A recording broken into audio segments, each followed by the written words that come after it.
Hello, hello, and welcome to the show. Hello. Sykoyoda and Rain here with another episode of Minecraft featuring us. Yay. And I have been busy, as some of you may be aware, especially those that follow me on the tweets. Look at all the stuff and things. There is so much stuff that has been done, and I purposely took an angle on this that didn't show those things so we could kind of go over them. I have one little thing left to complete that I will have done by the end of this episode, but I wanted to start covering some of the stuff that has been going on. As you can see, all the rings are in place, and there's some glass attached to them, and that is there to make some effect, kind of like they're rotating, so it's almost like the blur or the shadow of them rotating. And I've also completed the arms. If you look down there, boom, they are now fully integrated and connected. And it makes yes, it so much easier to not fall in when I'm trying to go back into the house. Yes. Where did you go? I'm just down over here, right? Below you. As you can see, they are completely made of redstone lamps too, and it is kind of expensive. I am not gonna lie, but I think it was worth it. There's something else that's incorporated into that'll make more sense at a later time here in the episode, which the wife has already seen and is aware of. Wait, what? Yep. Huh? As we get in closer, you can see that the arms fully integrate into the rings now, and get a little bit better look as to what's going on with these glass things here. This would be a best one to look at. So here's where the rings connect, and this would be the side that's going down in the concept of this. If you can look, it's one level high, 2 level, and then it goes up and up and up, and it has kind of a cascading feel to it, giving that the center here would have the most visual blur to it, depending on how quickly the thing was moving. The best part about this, I would have to say, is all of the different colors and contrasts. If you look over here through the glass and see the ones up above, look at the shadows that it's creating. So no matter which section you're looking at this from, it seems like every area you go to, something stands out a little bit more. You never know what's going to happen. So as you can see, there's something down there attached at the bottom of the engine, and that was something I kind of talked about already. I wanted to add more spawning area. It's more mob trap, kind of similar concept as that. Let's go ahead and take a look at it. So what I got here is another addition to the engine and the orb, trying to add a little bit more spawning capacity to the mob spawner, the mob farm. And it's the same principles as used up above, just in a different configuration. Still got the spawning pushed off. It's 4 wide, and then it's going to be stacked 2 on top of each other. And this is on the bottom of the thing. So I just need to finish it up. As you can see, got a redstone line that connects it all together. And then I'll button this up and put some water down below to flush them into the system. And hopefully that'll help out with our 5-minute time that we're looking to get at level 30 once this is all completed and all lit up. At the moment, I have 4 diamond picks. An efficiency 4, fortune 3. And efficiency 4, fortune 3, unbreaking 3. And unbreaking 3, efficiency 4, silk touch. And then a efficiency 4 silk touch unbreaking 3. So I've got silk touch and fortune covered. We're good there. And what's really crazy about that is everybody says that silk touch is hard to get. Well, I don't think it can be very hard to get, because, at least on picks, I've already had this one sitting in here. Oh, here's my new pick that I'm going to combine with this one, which is why I'm saving levels. But I've already had this Silk Touch Unbreaking 3, and I got an Efficiency 4 Silk Touch. So we've both gotten 4 Silk Touch picks out of, what, 10 Yeah, something total like picks. that. I mean, you got to see this book though. go ahead. What is it? Best book ever. Just read it. It's wonderful. I think you should probably put it on your pick. Super useful. Feather falling and sharpness. I think I'll put it on a pair of boots, and if I'm not working up high, I'll just take it off and hit things with it. How can you things with my boots? That doesn't even make any sense. It makes no sense whatsoever. I've never even seen 2 enchants on a book before. Yeah. So that was so a either you can waste have of 30 levels. a flying sword, Mm-hmm. or you can have some stabby sharp boots. Right. Yeah. Sharp boots seem like they would cut your feet. Yeah. I don't think I'd want to wear sharp boots. That does not make any sense. None whatsoever. So as you can hear in the background, you can also hear the stupid squishy here, but you've been hearing a lot of skeletons and whatnot falling. Adding that extra section up there. Let's go ahead and head that way. I can meet you back here, honey, if you like. Okay. I was just sitting down here enjoying the cave noises that Minecraft has apparently now decided that this hole that we dug qualifies as a cave. Because it was just making... Constantly. Yep, making cave noises, and there's bats all over the place. It's awesome. I don't mind the bats, but the cave noises, I mean, we don't need to be spooky down here, do we? We're not trying to make that atmosphere. We're not trying to, but considering we can't see anything, and yeah, it's pretty spooky down here. So I gave you a little bit of an idea of how I built it. It's very similar to the same kind of thing that is the top of the engine, and more importantly, it's just something that looks like it completes it, because the bottom looked a little plain Jane. It looked top heavy, I guess is the easiest way to describe it. We add this to it, and it very much evens it out. It makes things a little more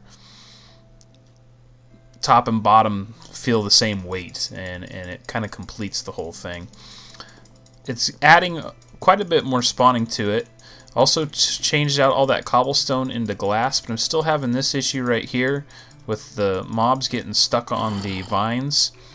And I want to say that this is going to be fixed when the spider webs get implemented. The only other thing that may be an issue is this is also where the corners meet. So I might have to implement some glass in here, and maybe that'll keep them from getting stuck in the corners. But I've watched them fall, and they don't fall in the corners. They just fall on the side, and then they migrate themselves to the corners.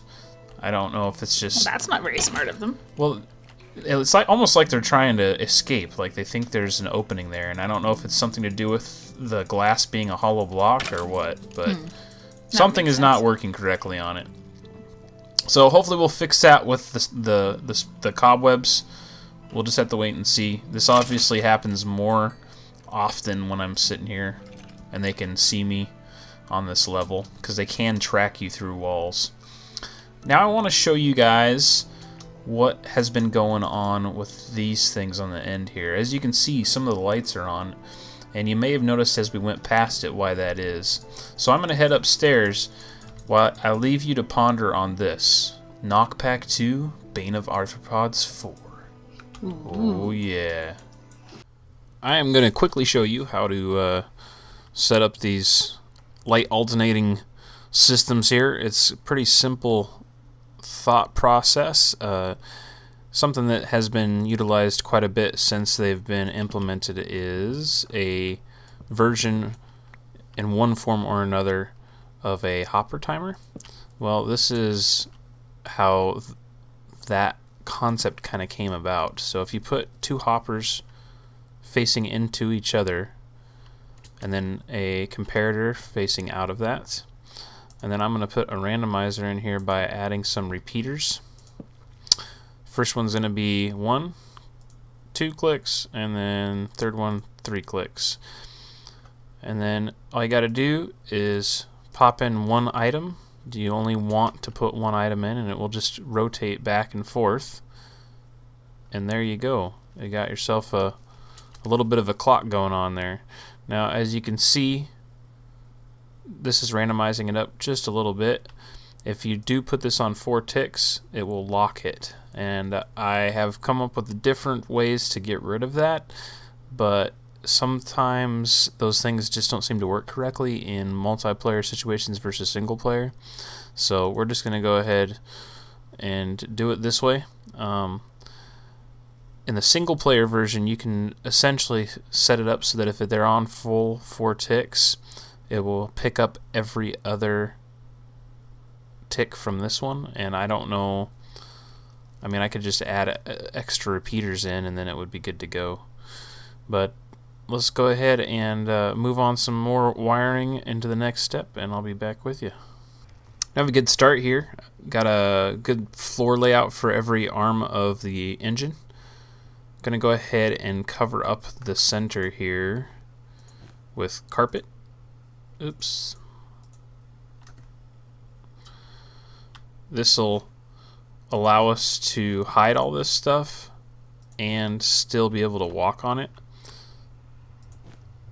Since the carpets have been implemented, a lot of people have started using them for various different things, but the thing that I like the most about it is it's something that doesn't impede with the 2-block height. So if this was actually causing an issue for that, this is only 2 blocks right here, I wouldn't be able to walk onto it. If you put a half slab there, you're stuck, you can't get through. It's a very, very cool feature of this and the snow thing, where you can level up the snow, allowing you to walk on surfaces like that. It's pretty cool. Alright, now I'm going to lay in the rest of this stuff.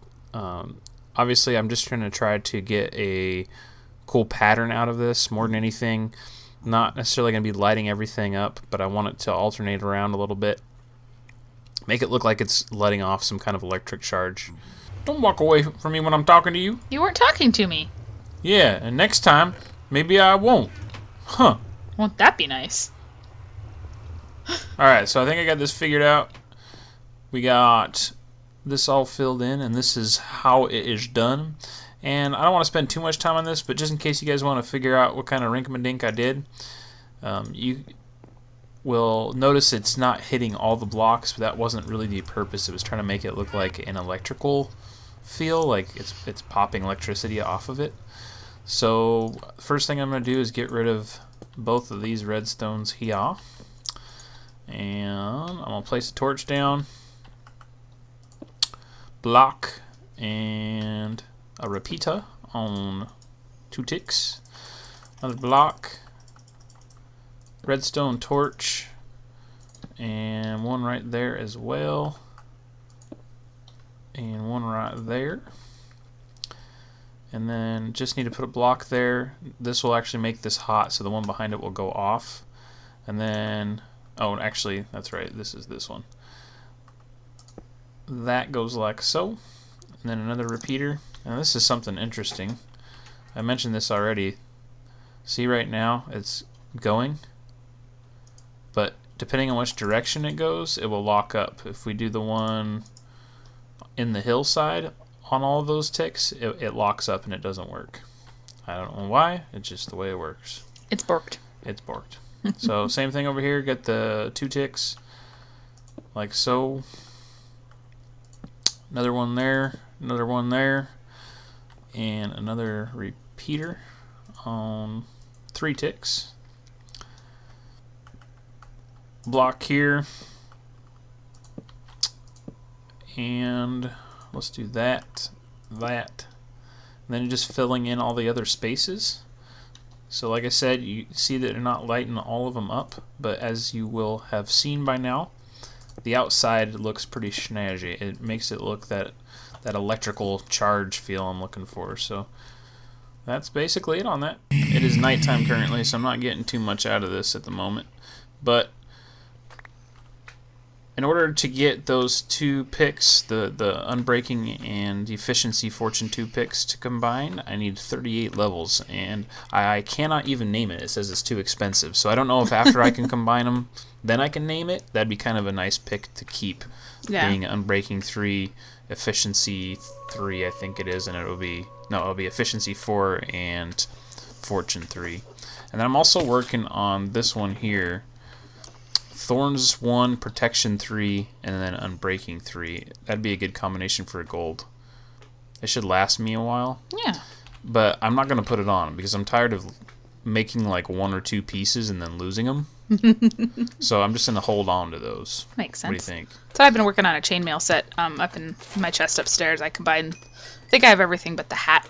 I just need to put a level 30 enchant on that because we didn't have any chain hats with good enchants for them. Already on them. Yeah. And we There was have like been an doing... Aqua Affinity one, you know? Yeah. We have been doing a few books from time to time, but we've started, doing the pick thing because we've been spending a long time in the nether lately. You built that skeleton farm, which is working great for bones and arrows, but we're not getting any armor out of it.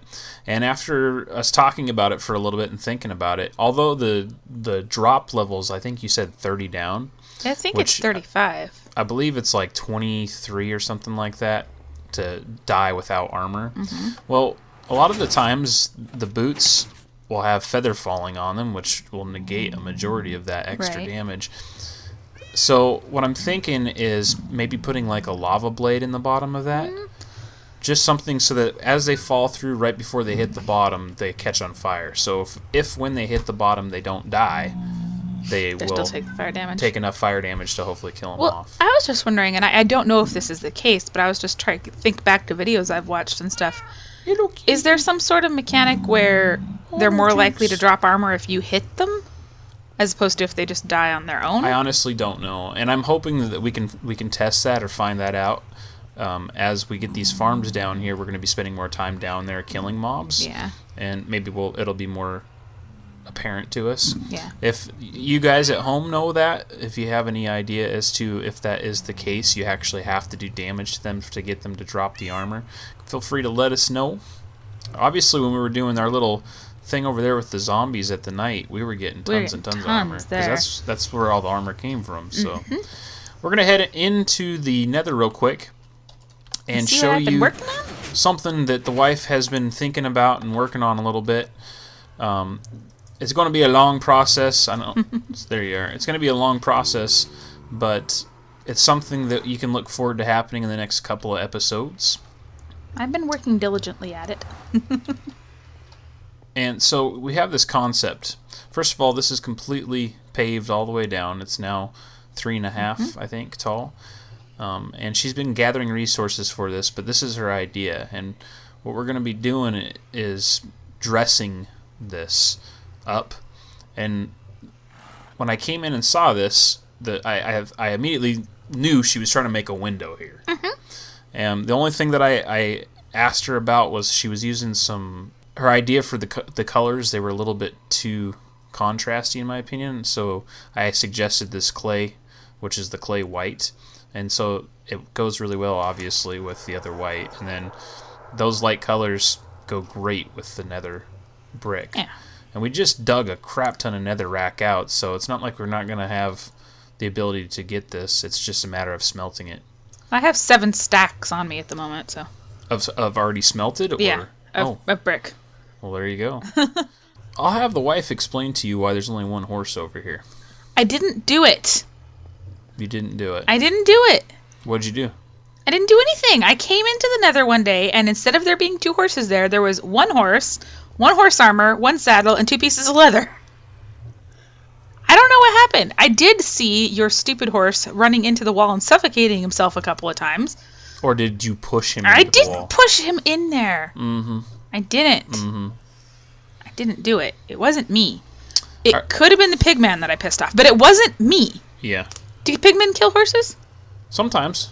Well, I did something really stupid. What's a pigman came through the portal behind me, and I thought, oh, well, there's only one of him. That's no problem. I'll kill him.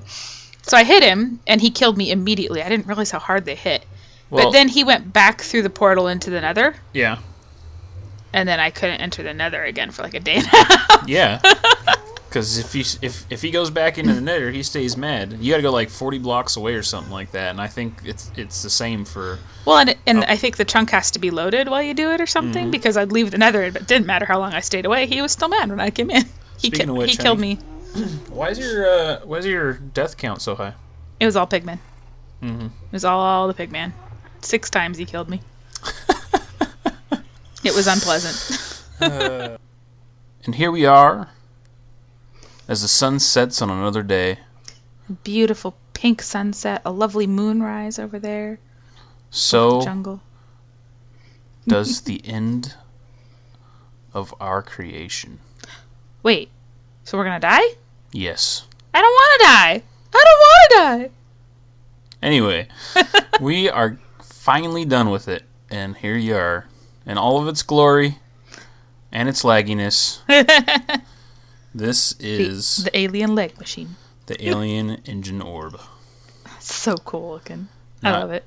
As you can see, there's some lights flickering, and they should actually be doing more than they are at the moment, but something unbeknownst to me when I sat out to do this, if you take a look at the one in the front and how sporadic and how quick it is, it's actually incorporating that idea of electrical charge being distributed, and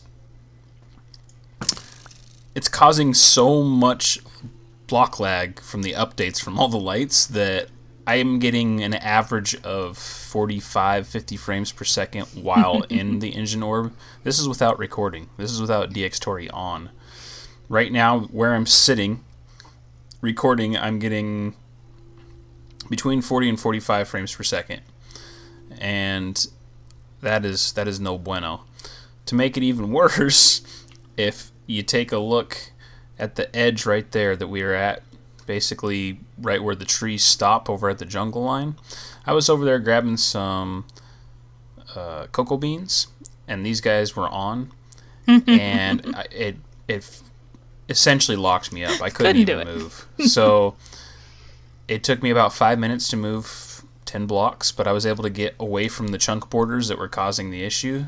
Essentially, as these guys were loading up, it was causing problems. So it got the effect I wanted, and I can see it fully when I'm not recording. All the lights will light up and be as sporadic as the one that you see here in the front. But unfortunately, for you guys on camera, you're not going to be able to see it as far as I know. From what I know, what I see is what you're going to see. And the ones on the left and right are barely even pulsing for me at the moment, so I can't imagine them working any better than that on video. That's lame. I can see them. It looks really cool with all of them going. So here's another angle at it. You can see a multitude of layers. You get to see the shadows created by the glass that corresponding with the rings. And the flashes still are sporadically happening, I promise, even though they're not showing up. The closer and closer I get to this thing, the worse my... See how that one's flashing right there? The worse my frames per second are. Right now I am recording at 30 frames per second, and I am also running in 30 frames per second. Now, usually not you run typical. at 60, right? Yeah, I have it capped at 60 while I'm recording. I usually run right around 100 frames per second when not recording. So, like I said, this idea of mine was not fully thought out, I guess. If I had it, the top end of everything, I probably wouldn't even notice it. Right. But I do not. And even though Dinnerbone has done wonders in making the game less glitchy, less laggy, there's still those things that are just going to cause an overwhelming effect on a standard computer. Right. And my computer is by no means a built beast or anything. So I guess the next step is to move on to other projects. There's more about this project that's going to be taking place, but there's other things we kind of need to get done before we can do that.